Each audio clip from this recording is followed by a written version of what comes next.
How are you today? I'm good. I'm good. I am back in LA, finally starting to get on LA schedule. I've been traveling. So we usually go back to DC. We do DC, so we do monuments and family, and then we run someplace across the pond, and then we come back and we do Virginia Beach, which is where I grew up, and family. So monuments and family, sand and family, and then we sandwich that around a trip someplace. And we went to Italy this year because it was my 25th wedding anniversary. So uh, Oh, Very nice. congratulations. yeah. Congratulations.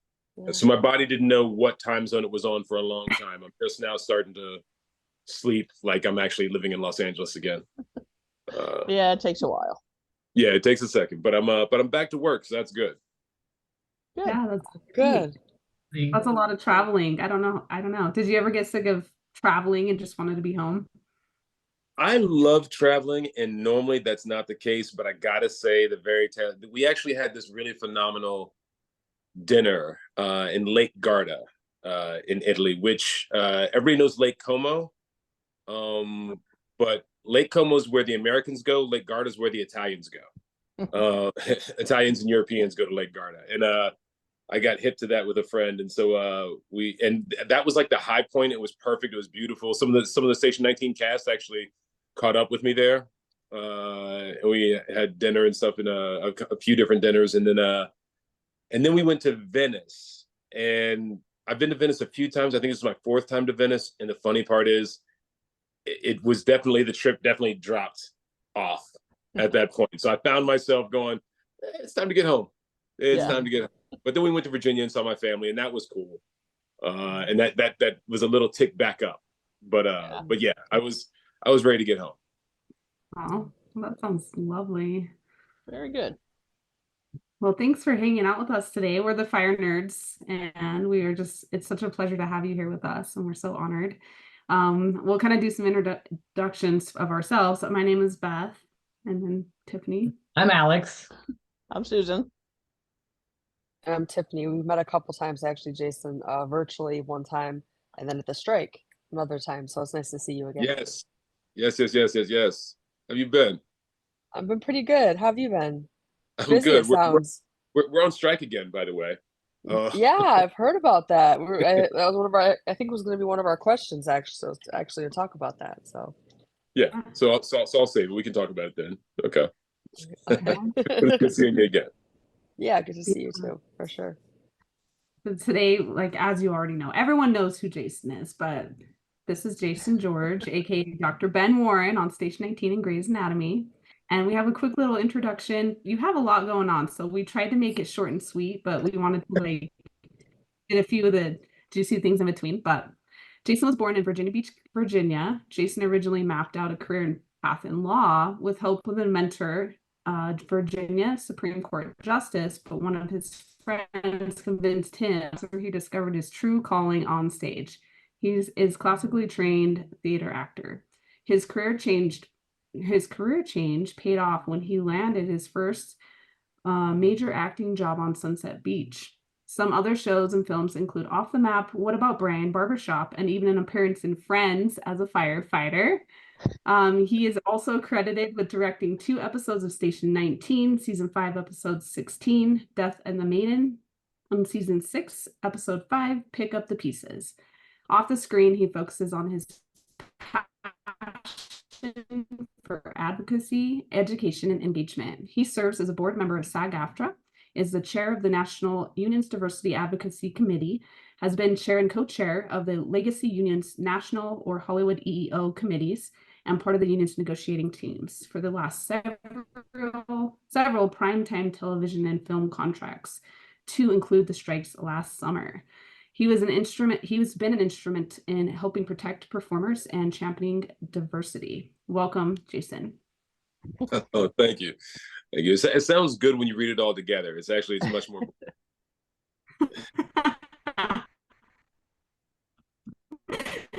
Well, thank you. Right, Alex, you want to get us started? We have just these are questions from the fans that we gathered. Oh, cool. So the first question is, what inspired you to get into acting, especially a major career change from wanting to go law to being in acting? Oh, wow. You know what? It's a good question, and the funny part is, I realize, look, we all watch law shows, legal shows, and you see the summation before the jury. My dream was to argue a case in front of the Supreme Court, and in your mind, you think it's just you get to get up and just give this great speech, and everybody does what you want them to do at that point. And obviously, law is not really like that. When a friend of mine who in college was going to be an architecture student, and I was putting together kind of a pre-law thing, and he said we should take an acting class, and we did. It was overloaded, so you kind of had to do a little mini audition to get in, and I got into the class, and actually my friend didn't. But yeah, it put a ding in the friendship for a minute. But when you play other people, you discover things about yourself. And I'm a Black man from a military town with a military dad, and all of those ridiculous masculine tropes of like, men never cry, lock it up, lock it down, never show emotion. Suddenly, boom, it actually, putting it out there was beneficial. So it cracked something in me that needed to get cracked. And so I kind of got addicted. I tell people all the time that acting is an addiction, and acting classes are self-help groups. I've had some acting classes that I've created and ran, and that's right. I'm like, look, let's just be real. You do it for free. You try to get them to pay you so that you can actually live a life on top of it. But the acting is an addiction, and you do it for free. So once you hit it, it's impossible to go back. Yeah, I get my lawyering now from doing this work at SAG-AFTRA, and the union work and that sort of thing is where I get my little that, and occasionally playing a lawyer. Excellent. Can you talk a little bit about how you made your way into Shondaland? Wow. You know what? It was funny. My wife and I, we have, before the garage is now converted into a really nice little workout room and occasionally and guest bedroom and that sort of thing. But we have workout equipment out there. Mm-hmm. And when I would work out, I watched, really dumb action flicks and everything like that. And she watches quote unquote chick flicks, romantic comedies and that sort of thing. But the rule was, if you saw something that rose above the genre, you got to go in and grab the other one and say, hey, let's watch this. Mm-hmm. And somebody gave her the DVD set of Grey's Anatomy. And it was around season 3, I want to say. And I remember she came in and showed it to me, and I was like, I really want to be on this show. You get to do the comedy, you get to do the drama. The medical piece makes you look like you're smart. And then, but the speeches, like Shonda writes speeches that are amazing. So I was like, it was one of the first shows that I ever called the shot.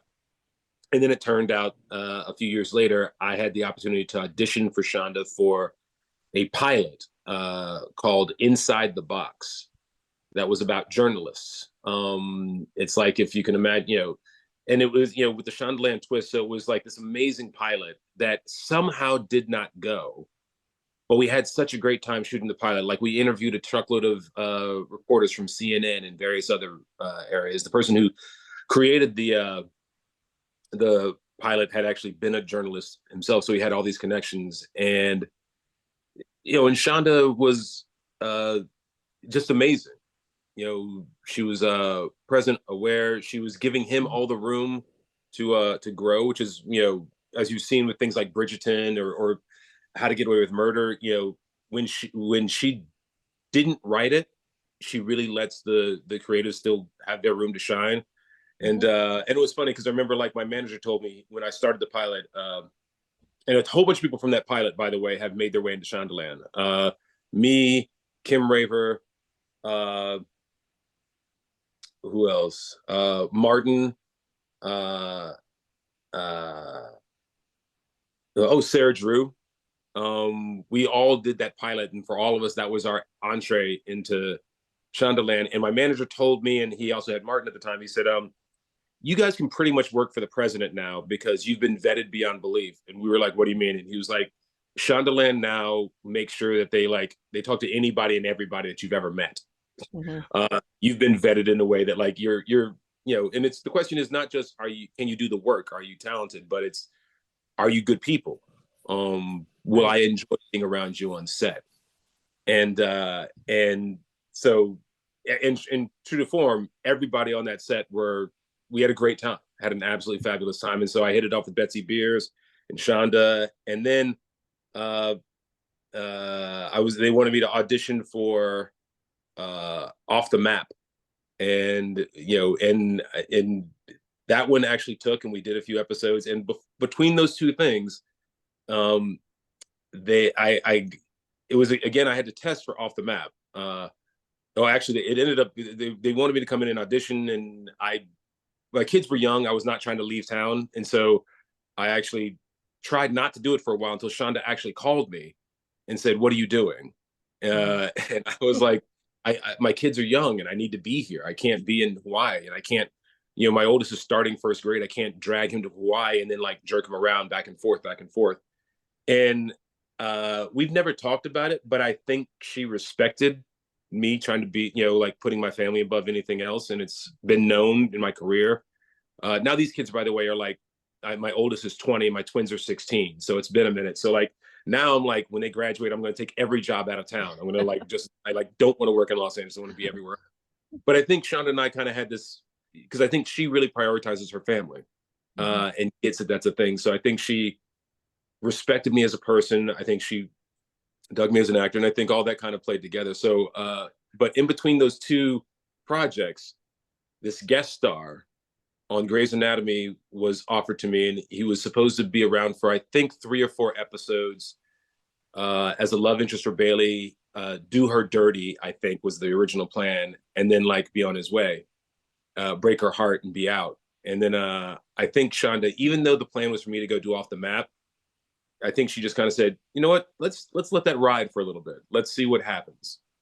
And that was, 15 years ago or something like that. What was it like to find out that you'd be a part of a brand new Shondaland show later named Station 19? That's one of those, you have certain moments in your life where you can actually, you saw the fork in the road, and you realize exactly how much your life changed in that moment. Yeah, I remember distinctly, I was in Virginia, in Northern Virginia, with my kids and my family and my nephews. And I'm literally just picking up a whole bunch of kids and throwing them into a pool. I'm just literally picking kids up and just hurling them into the pool, like, like you do when you're the Funkle. And I got a call, and my wife said, hey, it's Betsy Beers and Shonda Rhimes' office calling. And I jumped on the phone. I literally threw the last kid, grabbed the phone and said, yeah. And they were like, Shonda Rhimes and Betsy Beers would love to talk to you this afternoon at 5 o'clock your time. Would that be okay? And I remember thinking to myself, one, who says no to that? And number two, I think I'm about to get killed off the show. Okay. And then 5 o'clock rolled around, we jumped on the phone, and they asked me, how would you feel about, and I'd heard rumors that there was a spinoff happening, but I didn't pay much attention to it because I didn't think, I thought there were, for lack of a better phrase, so many other choices for who that spinoff could be. So I wasn't even thinking about it. And they said, what do you think about doing the spinoff? Stacey McKee created the show, and Stacey McKee's, was showrunner for Grey's for a few seasons, showrunner for the first few seasons of Station 19, created Station 19, had a lot of really important moments in Ben Warren's life. Stacey McKee was central to, and she created the show, and she wanted me to be the character that spun off. And I just remember going, I was just kind of, the sound went away from everything else around me. And I was like, I'm going to take a second to think about it, but we can assume the answer is probably going to be yeah. And then, I said, but I'm going to go talk to the fam and figure it out. And, everybody looked at me like, why is this a conversation? What are we doing? Right. And yeah, and it was, and they described the show to me, and we didn't have a name, but it was just really exciting. It was because I loved and still love being part of Grey's Anatomy. I just, you know, it was a massive iconic show before I got involved, and I had never been involved. I'd done a lot of TV, been number 1 on the call sheet, number 10 on the call sheet, number whatever on the call sheet, but I'd never been involved with a show that big as a series regular before, you know? I, like you mentioned, I'd done that guest star on Friends, and I knew what Friends was, and then when I was on the set, I realized how Huge it was. how huge, how rabid. I mean, everyone in everyone in that audience was like, if they got half a chance to jump the railing and run on that stage, they were going to do it. And it was like, it was insane. And I'm there for like 2 scenes. And even that was like a lot to deal with.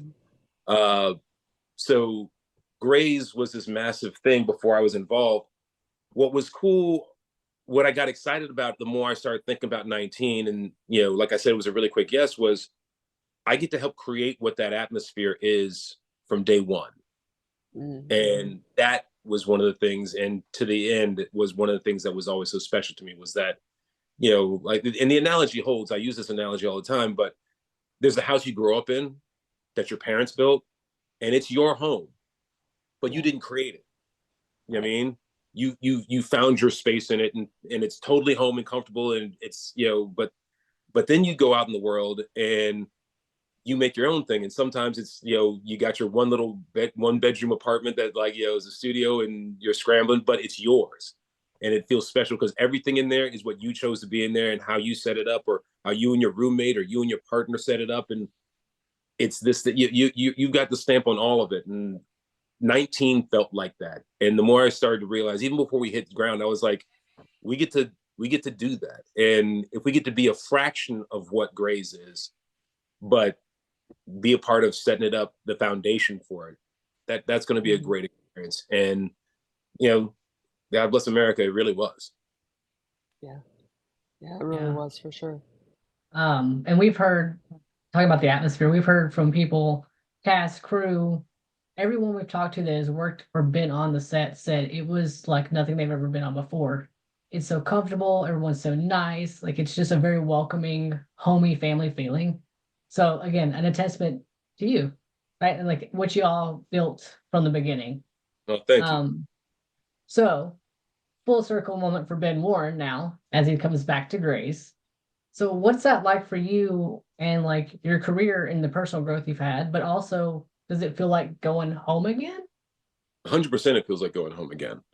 And you know, there a lot of new faces, a lot of familiar faces, and that's in the crew. That's also in the cast. You know, and I've gotten to know some of the, you know, the new interns, and, you know, one of them, you know, like Harry and I knew each other before he was on Grey's, and so it's but you know, we've gotten on great the times we've met, and, like, you know, had chances to hang out outside of the set and that sort of thing. So it's coming home, and it's fun because you're not the new kid in school, because you've been here, you know this, but it's new enough that it's all interesting and fascinating again. It doesn't get to that. It doesn't feel old hat, because, you know, I mean, the best part about our job is that it always feels a little new, because they're always throwing something new and crazy at you. Like, everybody knows the tools you need to make a show, but when they say we're gonna, you know, have a, you know, skydiver wrapped, you know, with a pole through their chest sticking out of the front of a truck, nobody knows how that goes until you actually get to set that day to figure out how we shoot that, how we perform that. And that's the fun part about our job, is that it's always different. But this is that to the nth level, because I come back and, you know, old friends and making new friends. So it's the best of both worlds. Yeah, that's beautiful. Absolutely. And how do you feel like Ben Warren has evolved over the years? Like, what aspects of his story have resonated with you the most? My brother jokes that Ben Warren is basically me, and that's not true. But there are a lot of, you know, I am an adrenaline junkie. The storylines where Ben was, you know, car surfing, and, you know, that actually is from my life.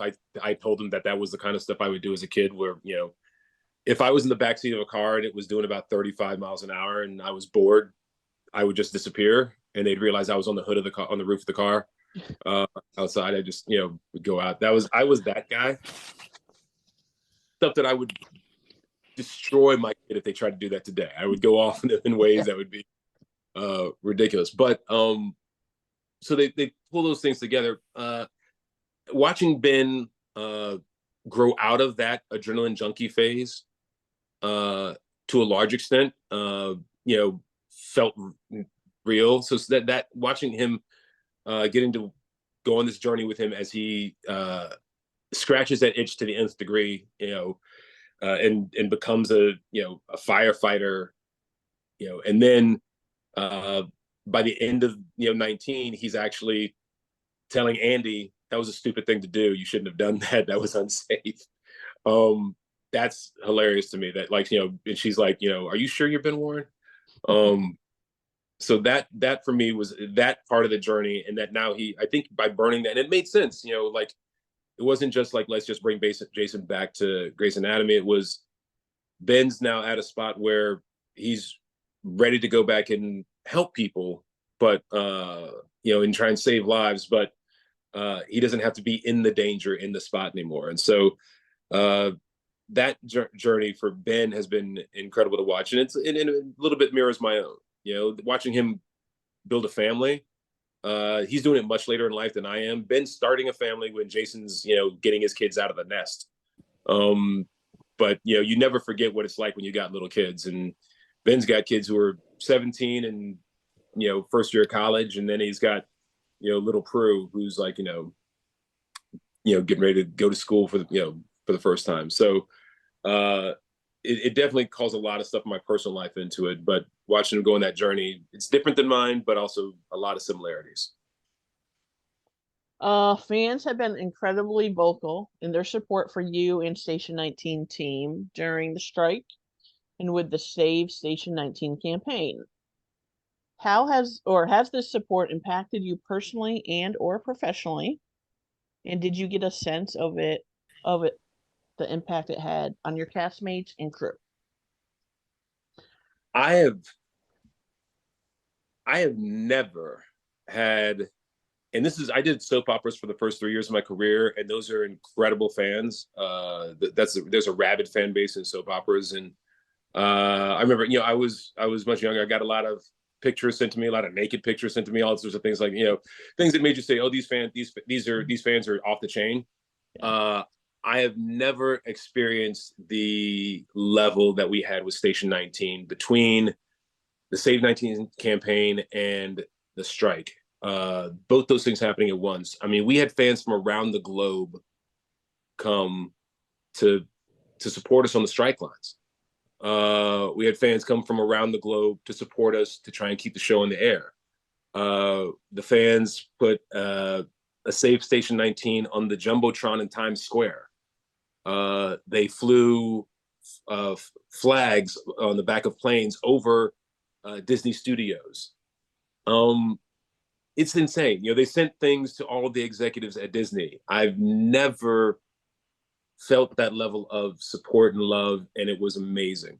And we reciprocated it. So we really, I mean, I wish you all could have been flies in the wall when the cast and the writers would talk, because it raised the bar for like, yes, we have to find a good ending for the show, but suddenly it became the responsibility of, no, this is family. We gotta kill it. We've got to kill the ending. Has to be amazing for them because they've earned that right. If we can't save the show, it's got to be, a 10 out of 10. It's got to be an 11 out of 10. And so it made everybody work that much harder. I mean, the cast was blown away. People who are usually pretty stoic and jaded about that kind of stuff were moved personally in ways that we're not used to seeing them be, myself included. It was amazing. I mean, that again made it one of those things. None of us wanted it to end, but if it had to end, the fans pushed us, supported us, loved us. So we in turn tried to love them, and it made it all end in the best way I could possibly imagine. I mean, and that goes all the way down to the fact that we, knowing it was the last season, we got to not just write it the right way, but schedule it the right way. So literally, the last scene we shot of the show is the exact last scene of the show. So we got to have all of the feelings the fans had, but on set that day. And so I am, like I said, I'm, military brat. My emotions come easily, like far too easily now because I'm an actor. But it's only in they surprise me and they come from out of nowhere. They were surprised me all over the place this last season and on that last day. And when I'm walking around Disney Studios with a strike sign in my hand, and there's a bunch of 19 fans standing there, I'm walking and there's Tiffany. I mean, it's nuts. It's nuts. It's the kind of thing that you're like, I mean, getting married, birth of kids, that last season of 19 and the strike are those are like some of the top moments of my career / life.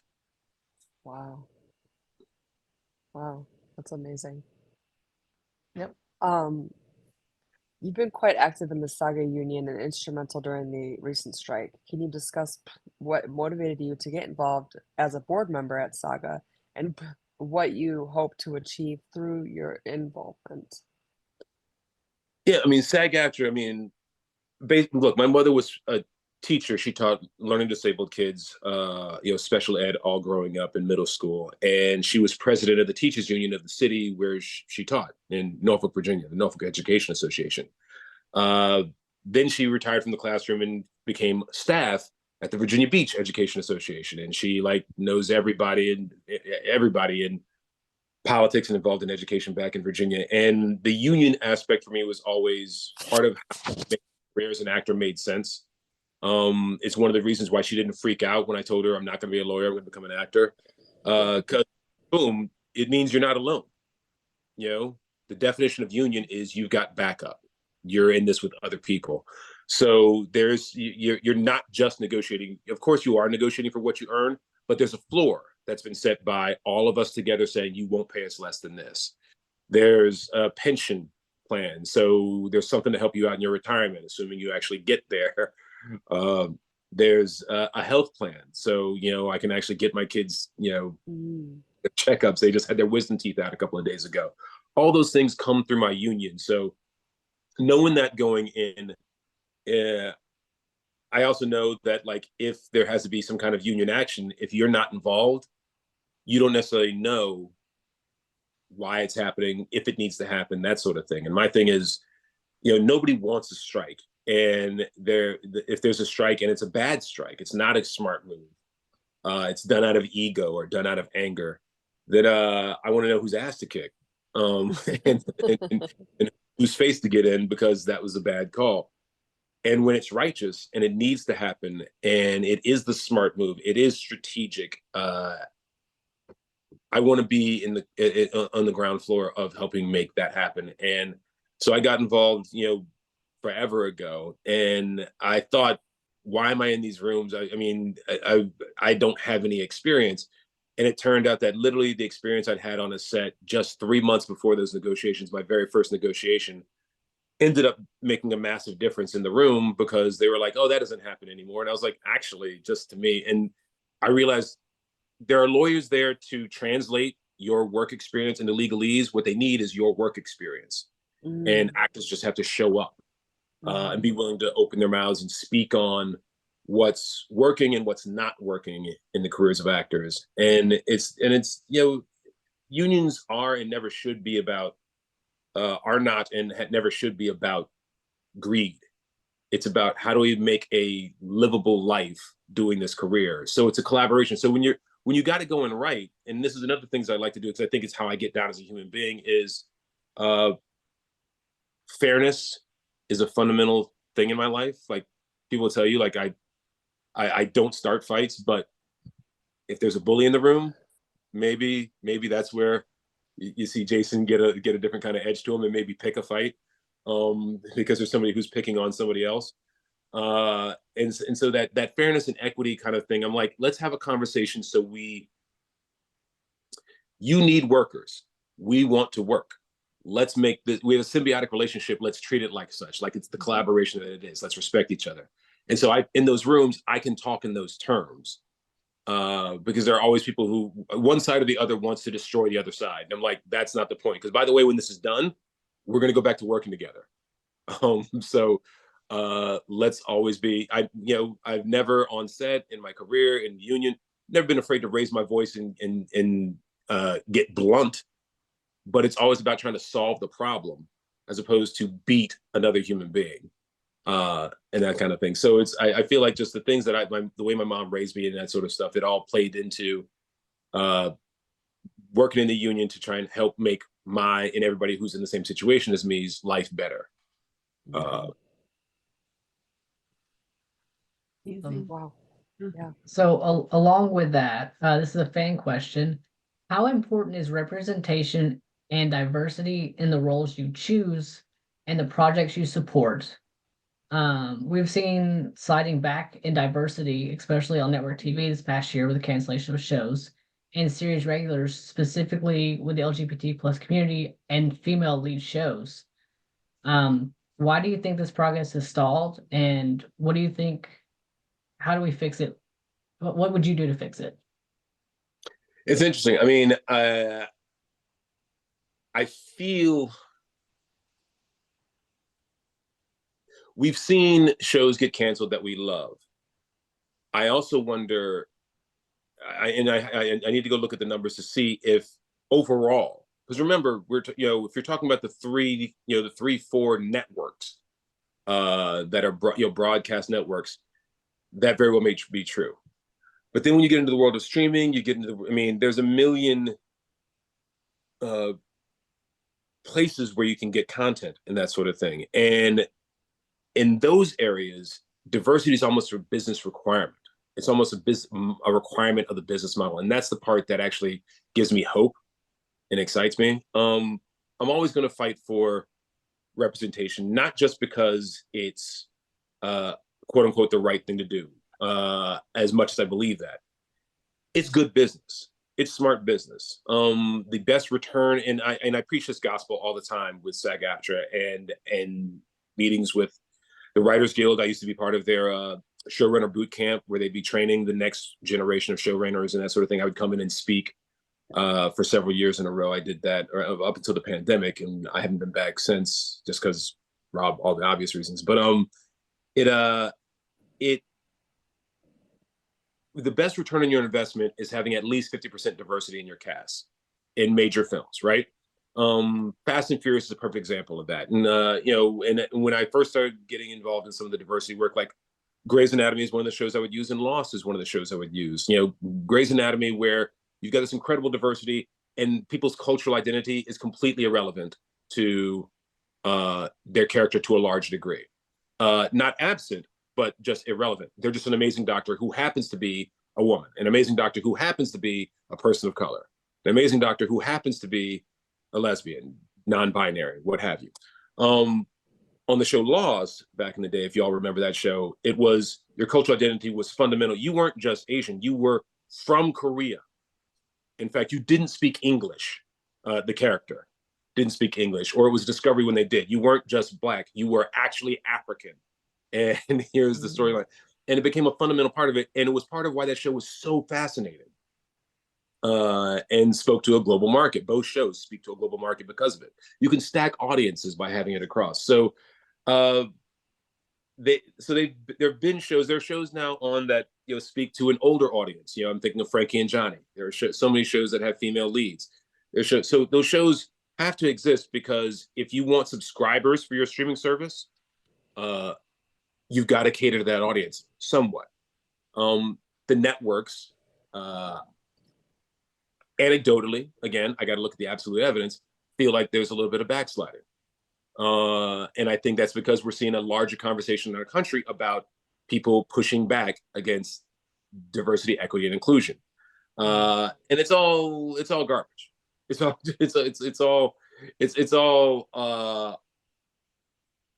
a whole bunch of fear mongering. and it's a whole bunch of scarcity mentality. And the reality is it doesn't need to be. And so I think when they begin to realize that the ratings are there for the shows with diversity, that's just the reality. Make a good show and people will watch. You know, I mean, look, I go back to the 80s and, the Cosby Show, however you feel about Bill Cosby, that show changed the way people saw Black folks in America. A different world, anecdotally, there are a lot of statistics that say that college enrollment among Black folks shot up exponentially with that show. But there's also a lot of evidence and statistics that say that college applications in general shot up and rose because of that show, because it just made college cool. You know what I mean? Forget about the fact that they were largely people of color and largely women. It just made college look cool. And I don't know if there was another show on the air at the time that was about college. You know what I mean? And so when you make a good show, putting diversity into it is the secret sauce. If you really want to make the money. And I think more and more the streamers are realizing that. And I think that, when you try and chase the thing of the day, because people are like pushing back a little bit on it, it's going to bite you in the ass eventually. And you'll realize, why aren't we getting the numbers that show's getting? And the answer is because you don't have the diversity that they have. It's like, and people, we used to have this, my wife's a writer, and she's a poet. And there was a phrase that writers use called assumption of whiteness. That when you have a character, if you said, Aaron comes in the room and does whatever, we assume Aaron is white and we assume Aaron is male. We haven't said that. Aaron is a unisex name, technically, and so those are the kind of things that happen. And when you flip it, the amazing things happen, So I feel like that lesson needs to keep getting relearned, especially to the people who are most skittish about the numbers. You need to remember, just relax. There are people, there's some very loud but very small group of people who are saying they don't want diversity. The vast majority of the population wants interesting stories, and that's going to come from diversity. I mean, even if you tell me the same story that you told a million times, but you put it through a new lens, Creed is Rocky. Unquestionably, Creed is Rocky. But simply by putting it through the lens of a young African-American dude, it feels brand new. We've seen that story literally, a half dozen times. It's Rocky 1, 2, 3, 4, 5, 6. But it felt brand new. And there were a whole bunch of new things that came to light because of it. And it's a phenomenal movie, and so, yeah, I think that, I think they will be sad that they started listening to that loud, very small group of people who lead with fear/hate. So I how would I solve it? Show numbers, show the stats. The return on your investment is comes with broadening your audience, not shrinking it. I said it better. Yeah, I couldn't have said it better. I agree. So, Jason, you have a very busy life, and you are, with your personal life and your career, your philanthropy, activism, passionate projects that you find yourself in. How do you find that your roles in television influence your activism, or vice versa? I mean, there are groups like, we always revere the heroes, but firefighters became a much bigger part of my life just because Station 19 was a big part of my life. So suddenly I'm paying attention to the Fallen Firefighters Association, and we had our former technical advisor for Station 19. Our fire technical advisor was the former fire chief of Los Angeles, and so next thing you know, you have a lot of friends who are in the fire departments. You pay more attention. I got involved with a lot of pediatric cancer charities because on that show Off the Map, we had it was right as I'd fought getting on social media at all. I didn't want to. I still fight with. I still have a love-hate relationship with social media by and large, but I had just gotten on Facebook at that time, and all of these people reached out to me because of a storyline we did on a pediatric cancer child being patient being adopted by a family. And one of the parents, when they find out that the child has cancer, says they can't do it. And the other parent just says, no, this is my kid. I know I'm supposed to be taking care of this kid, with just like unmitigated, absolute, like the biggest, with just pure love. And all these parents reached out, and suddenly out to me on social media. And suddenly I was like, okay, maybe the social media stuff isn't complete garbage, because the ability to actually communicate with the fans is pretty great. And then it also made me start to pay attention to that community. And I've been involved and made many, many friends.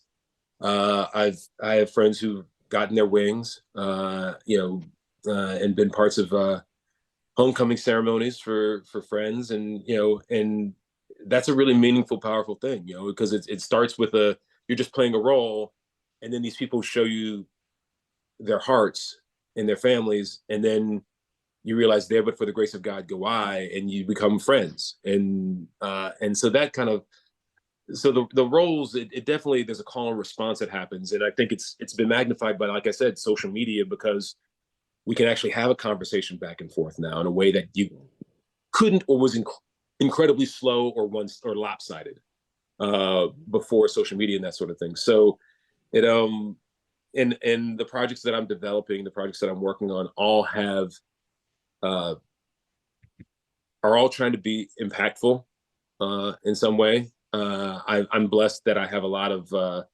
mentors like Shonda Rhimes and Betsy Beers, who've managed to do good and do well. If you've my mom would always talk about, if you've got eyes on you, you need to change that gaze to what they need to see. And so that's I think a responsibility that comes with having a platform. And the responsibility that comes with actually using the platform is you've actually got to do your homework and know what you're talking about. So when people are like, celebrities, basketball players should shut up and dribble, and celebrities should just shut up, I'm like, everybody should be talking. Just everybody should be doing their real research and making sure your sources are backed up with real facts and from multiple sources, not just simply one person said it, so I believe it to be true. Do the real research, that kind of thing. But I think that's, if you can entertain and educate and get people to empathize with each other, I think that's a beautiful thing. So that's what I've been trying to do more of, because I've been fortunate enough to have a career where I keep landing in places and projects where I feel it and feel the difference it makes. Okay, let's talk about Jason, the director. Okay. What was your experience like directing on Station 19, and did it meet your expectations? Exceeded them. I had an absolute blast. I knock wood, your crew's always going to be there for you and work their tail off for you, and that's the good part about directing on the home with the home team. But they gave me a little bit of the prop that I love the most. Like, I don't accept compliments easily. It's a problem I have. But the compliment that I took, because I was like, okay, that's not just blowing smoke up my dress. That's actually they were like, we like that you were, how flexible you were, but you made decisions quickly. You're not married, like you could have the ability to evaluate and figure out several steps out, like which of these choices gives me the most options, satisfies and solves the most of my problems, but then still being open to hearing from everybody else what those things were. And I was like, what do you, and they were like, most directors are afraid to make a decision because and wait way late in the game to make final decisions, because they're afraid of making the wrong decision. Right. And part of it, I think, is because I know the show, but also just I, as an actor, I think through what problems is the director going to have, and how can I solve them as an actor before they become a problem? What problems are the producer going to have, and how can I solve them as an actor before? I think actors are problem solvers. And if you can solve the problems before they ever become a problem, that makes you a rock star. Every once in a while, you let them know this was going to be a problem, but I got 3 choices for you, and I already know this is, and I think this is the best one, but I give you the 2 and 3 as well. And that's when they go, oh, you actually making my life easier. And that gives you a little bump up as an actor. That same mentality that I had as an actor, how do I pre-think my problems and solve them before they get there. The thing I did not expect and was not, well, no, not that I didn't expect, I wasn't ready for, was when I finished my first episode of directing, I wasn't ready for how much more I was going to love my crew. I didn't think I could love my crew more than I did. But I loved them because they were great people. I loved them because they were fun. I loved them because they were talented and good at their job. But being the, I'm trying to think of the, you know, it's like it's a different animal when they're saving your life and making you look good because you're the director, and you get to see how talented they are at their jobs from a completely different angle. So my love and respect for my crew just exponentially grew in a way that I wasn't 100% ready for. You kind of answered my question, but I'll ask anyway, see if there's any more you want insight you want to add. How did your experience as an actor on the show influence your approach to directing? Yeah, I mean, like I said, as an actor, I'm always trying to think of what's the story, what story is the director trying to tell, and how do I help tell it, and what are the problems in telling that story, and how can I help solve those problems before it. That said, I think that, actors are always focused on the story, and then so I think actors make great directors because they can really see how to, the ability to talk to other actors to get a performance out of them, the understanding of how to tell that story on an emotional level, and then if you can combine that with an ability to actually give this great visual piece, that's when you get something that transcends, something that's next level. And and so I think I've managed to bring, as an actor, I think that's what I brought to it, was an ability to communicate. Like sometimes, a perfect example would be like, there are actors who will flip out on you if you just tell them to do it faster. As an actor, I know he needs this faster because this scene is supposed to be 2 minutes and right now it's 4. It's going so much longer than it should. Where, and every scene goes over by 30 seconds, by a minute. Your 44-minute show becomes 75 minutes and they've got to cut out truckloads of stuff and it becomes crazy. But I can come up with motivations for how to get it going faster. So you say to them, look, there's an urgency under this, like things are going down, and you give the actor something that will, without telling them to go faster, makes them more energized and gets the speed that you want, gets them moving faster, gets them talking faster, whatever that is. And then there are also times where the actor well enough and you can just like shorthand actor to actor go, let's speed it up. And they'll go, got it, good. You know what actors you can say that to, you know what actors you need to actually give a motivation for, that sort of thing. You speak actor, which many directors do, but you'd be surprised how many don't. You'd be surprised how many can make great pictures and cut it together, but don't know really how to get it out of the actors necessarily. And so that was, I think, what I like to think I brought to it, and the compliments that I got, I feel like that was the case. Awesome. They were incredible episodes. So, Amazing. So, Ben and Miranda are an iconic Shonda Land and Grey's couple, and arguably probably one of the most stable couples to exist in that universe. How do you think their relationship has impacted them individually as their character arcs, but also what do you think they've learned from each other throughout all of these years? Oh, wow. That's a good question. I'm going to say just the first thing that comes off the dome is I feel like I think Miranda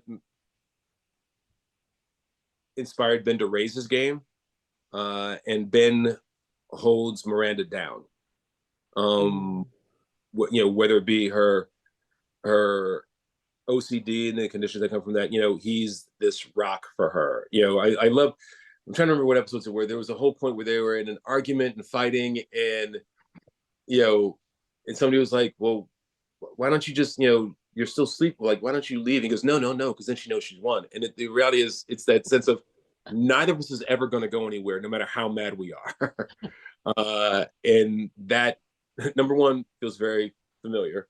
But then it's that, you know, when she, as powerful a person as she is, as powerful a woman as she is, and then she had developed this disorder, he grounds her in a way, and reminds her, as crazy as work can get, as crazy people making crazy, breathe, come back, center, restart, and then start again.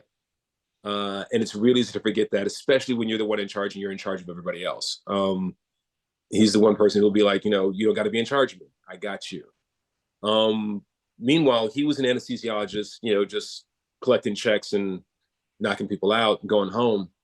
And she inspired him to do more. And that became, I want to be at, then eventually that became, I want to be at the source of the problem. I want to be there in the fire, you know, pulling people out. And now it's coming back to, how do I, now that I'm in a different phase of my life and I have kids and a family and I need to make sure I come home every day, how do I still make sure I take care of people? And, you know, and that she's been there. So as he's trying to raise his game and move along, she, you know, she's that piece of advice and that, you know, that North Star for where he's heading to. So yeah, they look, it's one of the great pleasures and prides of my career is that, you know, to be this incredibly long-standing Black couple that have been through the ringer, made each other crazy, made each other better, made each other sexy, you know, it's and just kept it going nonstop. I am very proud and protective of the Ben and Bailey, the Benley ship. You know what I mean? Yes.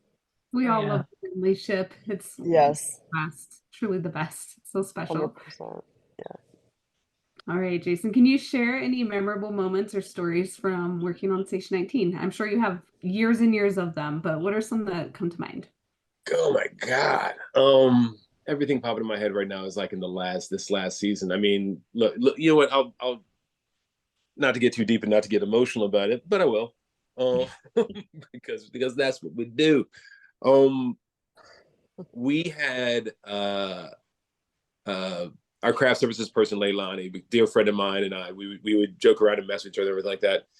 And our JK, Jim was the man who was in charge of all of our trucks. He owned all the fire apparatus that we had.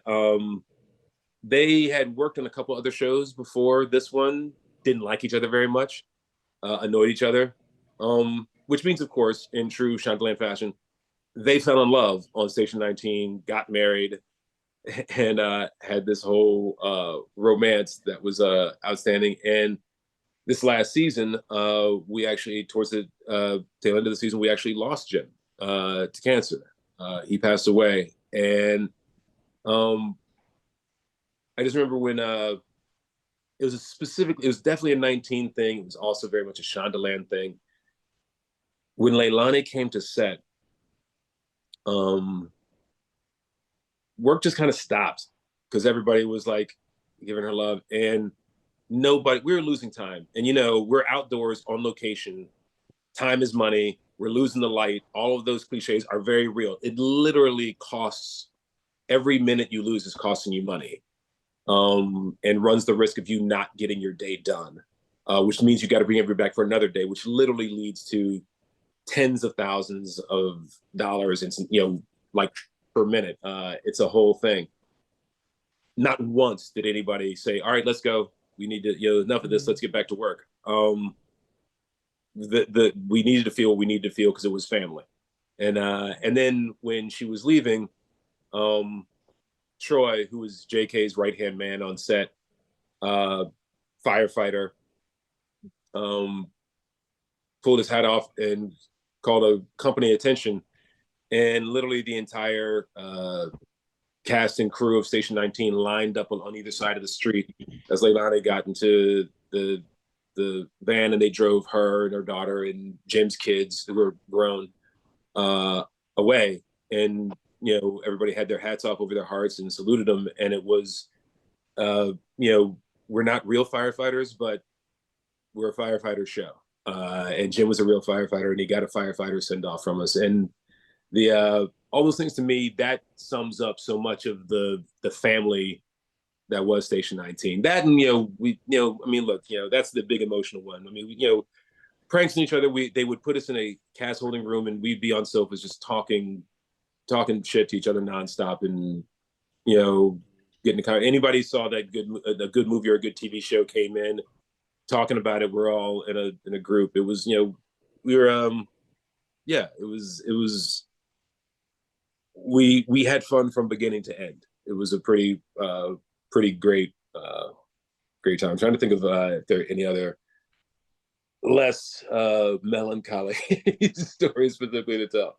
Yeah, I mean, we were just we've had romances pop up and all that sort of stuff, and we'd go out and party together and that sort of thing. It was I just love them to death. They're friends for life. It's family. They can't, they're kind of stuck with me now. So yeah. Thanks for sharing Beautiful. that. Yeah, that was beautiful. Yeah. I think it's is it Susan's turn? Can you talk a little bit about working with little Prue? You saw her kind of grow up on the set. Do you have any stories to share about that? Not growing. Yeah. That's present tense. She is probably the most professional actor on the set. She every time we think she's acting like a little girl, paying attention to everything that's around the room. She's drawing and into her stuff, and then all of a sudden they yell action, and the lines come out, and you're right before action. You're afraid she's not going to remember the scene and what's going on, and then she nails it every time. You're like, okay, she's more professional than probably most of us. She's the cutest little girl you've ever seen in your life, and she's adorable. Her mom is good people, which is the mark of how you get to really good child actors. Is the rough child actors are the parents who are living their lives through their kids, trying to live their dreams, make their kids live their dreams for them. That's a recipe for disaster. That ends horribly every time. Every time it goes south. Her mom's a mom and loves her kid, and her kid wants to do this. And when her kid acts up, she will check her. And in that, she's a parent first, stage mom second, which is part of why she's such a sweet, sweet little girl. She and I would just have a blast because I love kids, and she wants to play. And then so we'd be super silly on set, and most of the directors totally got it and knew that she and I, when the time came, would be money when they called action.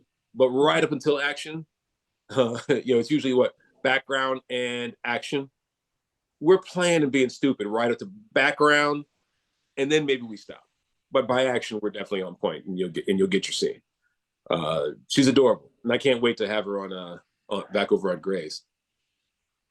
What's something fans might be surprised to learn about you and your castmates? Surprise. We're pretty open people. Surprised to learn about.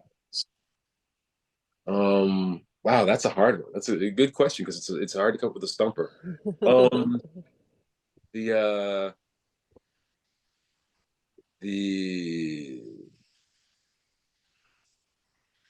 I don't know.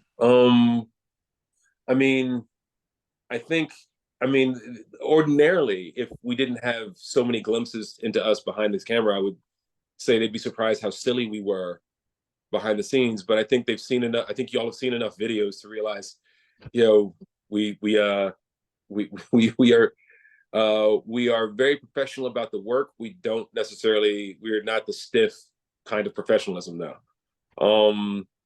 We take the work incredibly seriously. We do not take ourselves seriously. That's the thing that I think but if you pay attention to social media at all, I think you can figure that out pretty quickly. Yeah.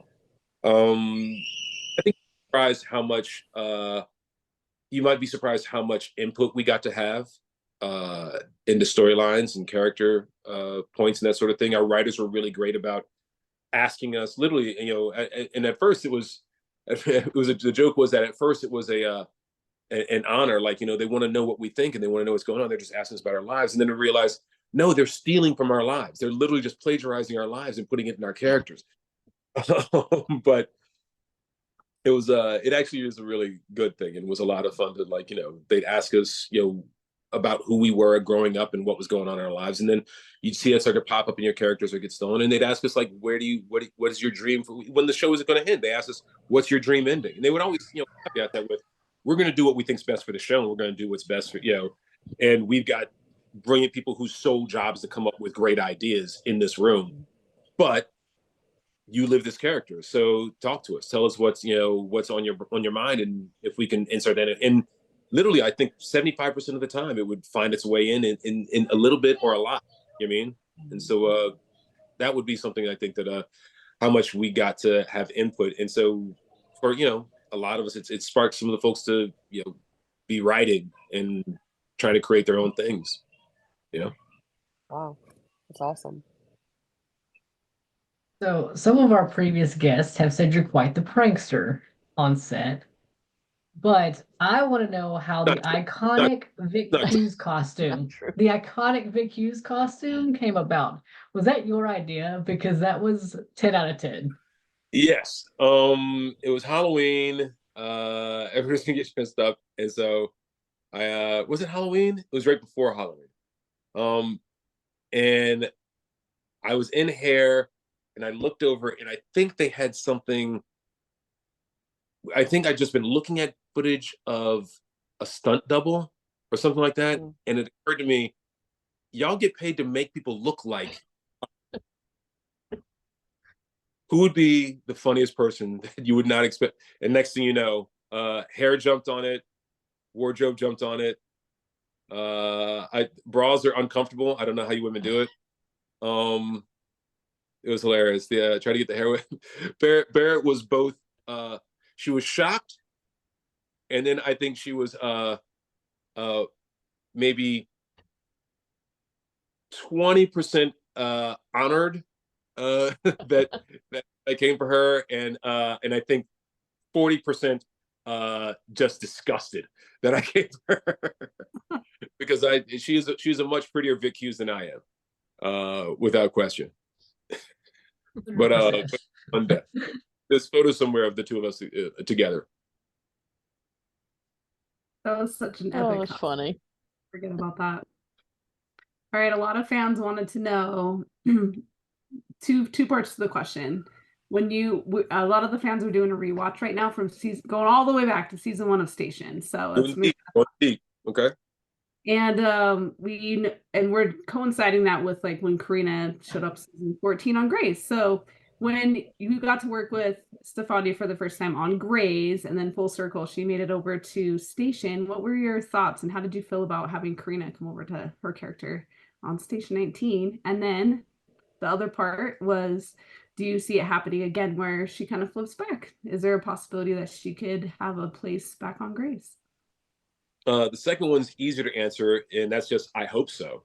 I know nothing, but I really hope so. I love Stefania to death, and we have a great time, and I think she, you know, brings a great energy and a you know who doesn't love somebody speaking Italian in your ear. And then when she came on the show, she is, besides being a beautiful woman, she has and a talented actress. She just has a great energy and a great vibe. She was a dancer, so there is this energy is constantly bubbling up. Like, she's never sitting still. She's always bouncing a little bit, and the legs tapping and ready to dance at a moment's notice, or start singing. Either one of those can happen at the drop of a hat. And I got a little bit of that myself. A little bit of the prepared to dance at the drop of a hat if you throw on the right song. So we had a lot of fun, and found kindred spirits that way. So yeah, we had a blast working together. I'm trying to remember what was our first time, because we were around at the same time, but I'm trying to remember when we actually first started working together on Grey's. You know what I mean? And then when they had her sitting at the bar, and Karina sitting at the bar and Maya's sitting at the bar. I remember thinking, like, I just said to the writers, I was like, of course, and well played. That should happen. and then it became what it became, and off to the races. But yeah, she's lovely. And if anybody hasn't seen her short film, it's really lovely. It's an absolutely gorgeous short film. It is. Okay. Have you watched the Olympics at all yet?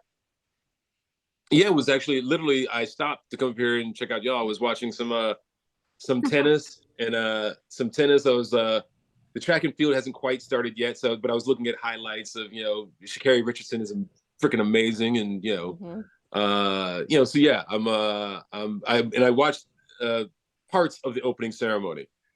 Cool. Super French, including the part where like Americans would be like, I don't get it, and French are like, you're not supposed to. You're not supposed to. That's right. Hypothetically, Ben Warren's going to switch careers again. What sport would he go for in the Olympics? That's funny. Well, it's funny because I was actually captain of my high school track team, and hurdled and did the 4x4, and I don't, but that's a Jason answer. I'm trying to think of if there's something to do that I don't know. I mean, look, okay, this is more thematic and philosophical than actually like the reality, but I think Ben would have to, Ben's career OCD, he'd have to be the decathlete. Right. He'd have to do like a whole bunch of different things. You're right. I like that answer.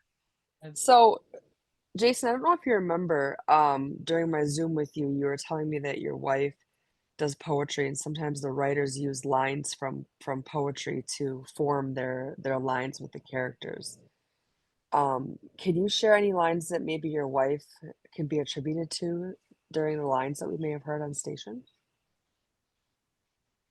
No, actually, her poetry's never made it into the show. But the funny part is, there's one of the writers on the show is a published poet, and she and my wife knew each other before she ever came to work on the show. So it's very rare that her poetry life and my TV life ever intersect. And that was one of the times that it did, and ended up being great. So whenever we were at parties, the two poets would like magnetically like connect and like hang out in the corner. And fun enough, again, not to throw a little bit more love on Stefania Short. She wrote the Stefania Short. She worked with Stefania in writing her short. And when you hear how lyrical Stefania Short is, you realize that a poet, and then somebody tells you that a poet was involved in the writing of it. It all makes sense. So my wife's actual poetry never made it in, but and then it's just fun because I remember when Oak, Okadete and Nadawan, aka Dean, is also a great rapper, as any Zelda Hamilton fans know. He was Hercules Mulligan and Madison and Hamilton originally, and so he'd be rapping on the side and that sort of thing. So there was always some the rhyme scheme and lyricism was always on set one way or another. Oh, awesome. Love that. So we know you're headed back to Grace. Do you have any other projects coming up outside of that? And what would you like to see Ben go through now, back on Grace? Yeah, I'm actually developing projects that a couple of which are meant for projects for me to actually star in as well, but most of them are projects that not for me to star in. And I'm working with some great folks some folks whose names behind the camera, and pretty and as usual, I've found myself surrounded by some really powerful women in the projects that I'm working on. But some of them are faces, names behind the camera that and some of them are faces that you would recognize. But I don't want to put too much more out there until they actually become more of a reality, until they get closer to showing up on somebody's screen or a big screen. But the other part of your question was, what do I want to see Ben do next? You know what? I think I think Ben's, when he gets back to being a doctor, I think he's got to, relearn this slower thing. I think before Ben was so, and again, we just started shooting, so I don't know what the writers are actually going to throw at me, but I feel like Ben was the man of action because of that adrenaline junkie piece of him that he's now conquered. Now he's a man of action because of the job he's had. So as a firefighter, you have to move quickly, and you're trying to have your body move quickly while your brain moves slower and methodically. You don't want to, there's a difference between being quick and being rushed. Most people, when they are quick, they feel rushed. The idea is to like be moving quickly, but not for your brain to feel rushed. So it's still connecting all the dots, dotting all the I's and crossing all the T's. I think Ben's going to have to adjust to this, the pace again of being in a hospital, because it's not the same, and that and that you have more control over the situation. Although all the time, it is Gray Sloan, so somehow the situation gets out of control no matter what. This is true. This is very true. Well, we're excited to see what Ben's new adventures are over at Gray's. It'll be lots of fun. We'll kind of skip over. We have a few fun questions for you just to kind of get to know you a little more. And one of them that we like to ask all of the guests that we've had on is there anything that you collect? So this could be like coins, basketball cards, hats. I got 2 jobs when I was 11 years old to support my comic book habit.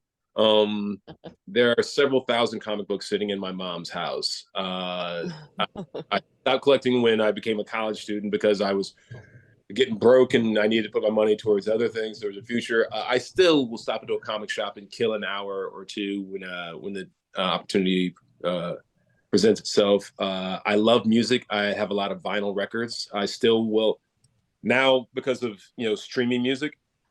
My rule used to be if I liked 3 songs of an album, I had to buy the whole album. That was my way of supporting artists. Now the rule is if I like 3 songs, I got to buy the vinyl album and support that way. So I got a whole bunch of albums downstairs. What else? I started collecting, and actually it predates me being on the show. Funny enough, but it actually is it's definitely enhanced since I was on the show, collecting challenge coins. And if you don't know what coins are, they are the military. It started in the military, but it's branched out to all sorts of types of militaristic style service industries like firefighters, police officers, etc. Leaders in the there's a great legend behind it where like that the leader of a air squadron, had a few bucks rubbed together, so he created these coins for his men that had their name, their squadron on it, that sort of thing. One of the guys gets shot down behind him in the enemy lines, and he is stripped of everything except for the coin. They took everything else he had, and he manages to escape and make his way back to Allied territory. And they're trying to figure out if he's spy or not. They've got guns on him.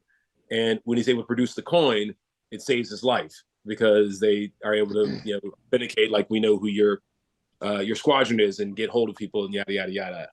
And who knows if this is true or not. But the stories are just that, like, in the military, again, coming from a military town, when somebody pulls out if you're in a bar and somebody pulls out the challenge coin, whoever's got the highest ranking challenge coin trumps everybody else. And everybody else has to buy and the loser lowest coin has to buy the round of beers, that kind of thing. So challenge coins are this really cool kind of thing in the thing. And I've got some from them, from some great people. Like I said, fire chiefs of Los Angeles. I actually have one from that my son got, and I am holding on to it for him.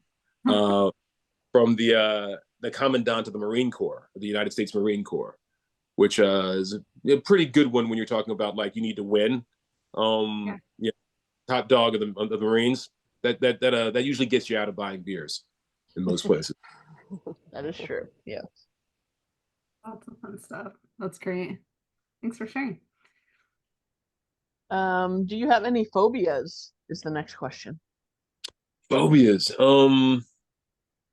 No, I don't have any full-on phobias, but I gotta say I'm not claustrophobic. I can move just fine but the idea of, if you ever had that dream, and whether it's a dream or not, you're awake but you can't move your body, like being trapped in your own body, or like literally being immobilized, like being in a small space but I can crawl through, I'm fine. Okay.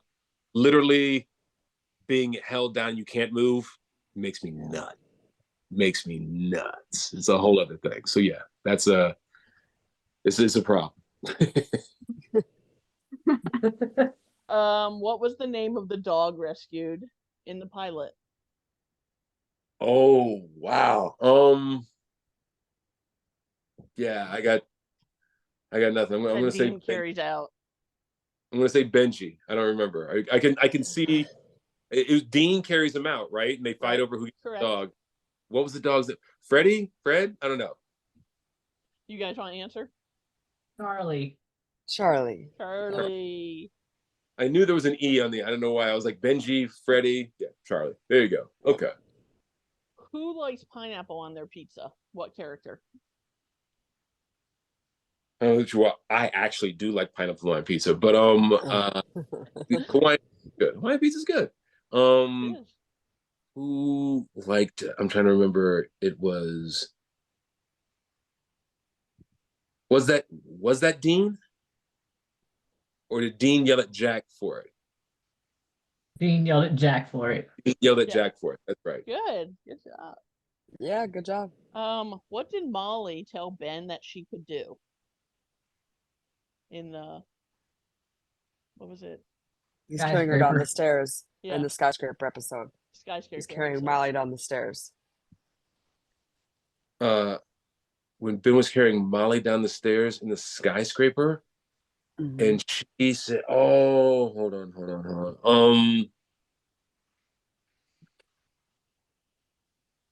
Oh, I can't remember. I can't remember. I remembering now is as soon as you say skyscraper, I just remembered, Ben carrying dragging Travis down a million flights of steps, and then ditching. What did she say she could do? She had the whistle. She had her thing. Oh, I don't know. I'm not gonna get this one. She could name all the state capitals. It's okay. It's okay. Who went to the academy with Maya and Andy?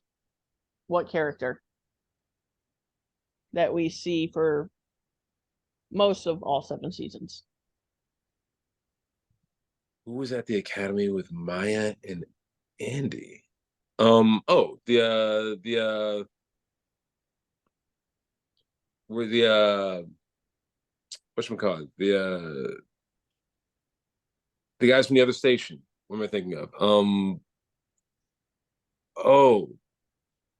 Shane's character. What? Right? No. Was that them? Shane and Sean? Their character? Who was it? But you're kind of touching on it. It's another background character. Was the academy with another background actor? It's one of the Fuego boys. One of the Fuego boys? Which one of the Fuego boys? What? Who? Cutler. Spencer. Spencer? That's Garb. He did not. If you look closely, you can see him in the background. I reject that whole premise. I rebuke that. What was JJ's prized possession when Dean rescued her out of her apartment that was on fire?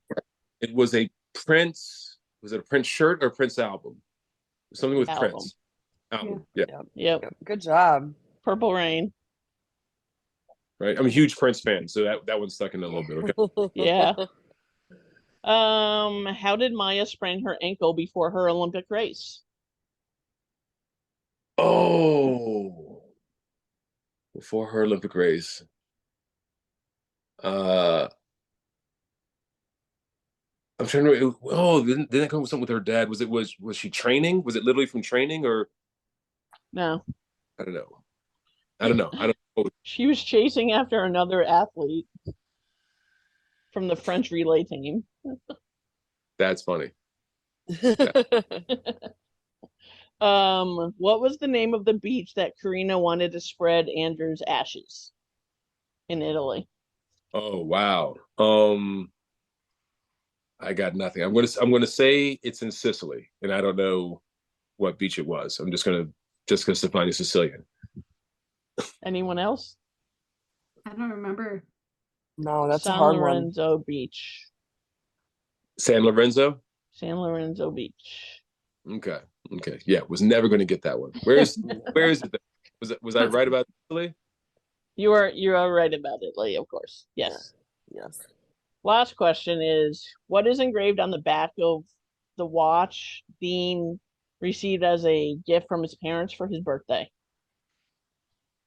Oh. Yeah. No, I got nothing. I got nothing. Alex, Beth? No? Lost time is never sure. found again. Oh, there you go. Lost time is never found again. Well That is done. correct. Well done. Go ahead. Yeah. Go ahead. Yeah. I mean, that's a lot of stuff to remember, so very good. Yeah. Yeah, you did great. You did. And I thoroughly embarrassed myself. I'm pleased. Okay. We're no, good. you didn't embarrass yourself at all. No. I mean, we could do Grey's Anatomy, but that's a whole different episode. Oh, There's 18 years there. I was gonna say there's a lot of stuff to get through. Yeah. Well, we just want to say thank you for coming on, talking with us Yes. today, and Thank you so we much. appreciate you taking time out of your busy day. Oh, it was my pleasure. Y'all made it fun.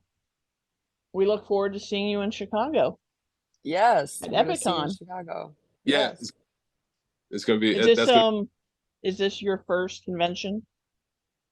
Not my first. I've done one or two others. But it'll be fun. That's gonna be an interesting weekend because I'm giving a speech in Virginia for the descendants of Sally Hemings and Thomas Jefferson, and they're doing my personal family genealogy Nice. and then turn around from that and go run to Chicago the next day. So that weekend's going to be like will be fascinating on so many different fronts for me. It's going to be a lot of fun. The convention I'm looking forward to. I hear great things about the Epic Cons folks, and I'm looking forward to, it'll be my first time catching up with fans face to face since the show's been done.